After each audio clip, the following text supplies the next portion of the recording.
Iran's nuclear program.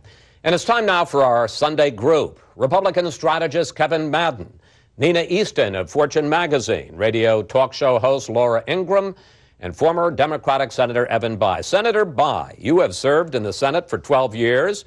Have you ever seen a nominee for a top cabinet post have a worse confirmation hearing? Well, Chuck didn't bring his A game, Chris. I think that everybody would concede that. Probably Chuck, first and foremost among them. But at the end of the day, it's not going to matter. He's going to be confirmed as Secretary of Defense. And because there's a strong presumption that the president gets to choose his own cabinet, absent something disqualifying from a personal standpoint, there's nothing like that here. Now, many of the Republicans will vote no, largely because it's an easy no vote. The president gets his cabinet, but they get to express some reservations. The key question, Chris, is does someone like a Senator Ted Cruz from Texas decide to filibuster? That would raise the bar a little bit. I think Senator Hagel will still be confirmed, but it'll create some heartburn for some moderate Republicans. In the final analysis, I think the ultimate takeaway from this is the next time Secretary of Defense Hagel comes before Congress or has a press conference, he needs to bring that A game to project the sense of command and confidence people expect in a Secretary of Defense. You said at the end of the day it doesn't matter. Should it matter that he didn't seem to know what administration policy was? He didn't, in some cases, seem to know what his own policy was. I mean, he's going to be the head of the Pentagon. Well, it raises questions on shows like this, but it won't affect his confirmation. As a senator, it wouldn't raise a question in your mind? Oh, he corrected his answers, and I think, look, he wasn't as crispy as he might have been. But I think he misspoke. It wasn't as if he was projecting a real difference on policy with the administration. What ultimately matters, Chris, is how he performs as Secretary of Defense. Bob Gates, Leon Panetta have set the bar pretty high. I think Chuck Hagel will clear that bar if he's better prepared the next time.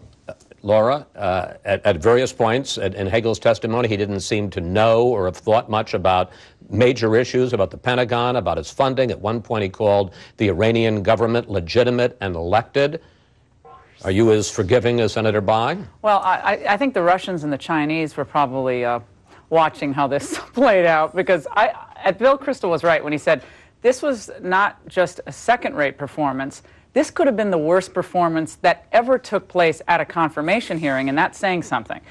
So when you're the Secretary of Defense, it shouldn't be just the fact that you won 2 Purple Hearts, were awarded those in battle. His patriotism is not questioned. Merit should count for something, and he's going to have to stand up against a, frankly, American military that's going to be cut back. He's going to have to stand for that and still be able to stand strong on the world stage. The fact that he didn't know where sequester came from. When Roy Blunt's questioning him, he didn't realize it came from the budget agreement.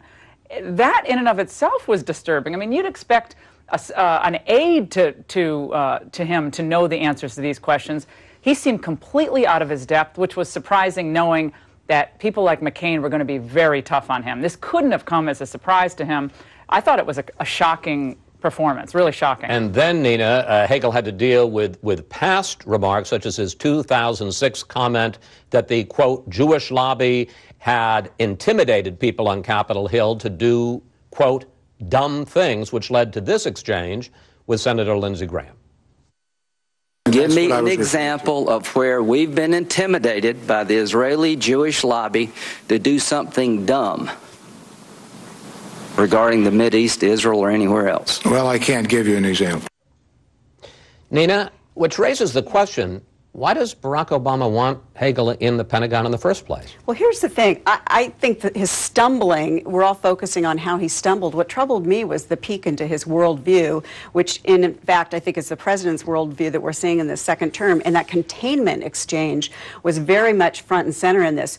What does containment mean? It means that we're going to allow possibly a nuclear Iran and just contain it. We're not going to prevent it. And already people are skeptical about whether this White House is going to actually use keep the military option on the table to prevent a nuclear Iran. This goes to the question of, does Hagel see the U.S. military, a strong U.S. military, as a force for good, for leadership in this world? And you get the sense from his comments, a la Bob Woodward in the Washington Post and the exchange he had with President Obama, that he doesn't. He sees this as a new world order and that we are, as it were, leading from behind. He didn't exactly say this. And I would add that this comes at a time when Leon Panetta is pointing out the threat of these man pads, these anti-aircraft attack missiles that are coming out of Iran that we need to intercept. I mean, there's dangers in places like that. There's al-Qaeda expanding in North Africa. It's a dangerous world. You can't just put a pause button on it. Kevin, let me be blatantly political here with you. What's the smart play for Senate Republicans? Should they filibuster Hagel? And we should point out that we can't find any history of a top presidential cabinet appointment ever being filibustered by either party. Should they try to filibuster him, or should they just say, hey, you want him, you got him? Well, I expect, having talked to many folks up on Capitol Hill, that there is not a very big appetite for filibuster. I think that they are more inclined to use this as a vehicle to, again, argue where they disagree with President Obama's national security policy and where they disagree with his foreign policy. So I think that's probably the better play. One of the really interesting things here was, to Senator Bayh's point, was that a lot of folks up there believe that the president does get his nominee, but that there were a number of instances where his qualifications, Senator Hagel's qualifications, did come into play. That it was a very big problem that you have somebody who's not even qualified enough to have really important and distinct opinions on some very big national security policies. So I think that's something that the folks up on Capitol Hill, again, they're going to use that as a vehicle, and that's probably a smart political play, to litigate some of those differences that they have with the administration. All right, we have to take a break here, but when we come back, serious movement this week on immigration reform. But will Congress pass anything?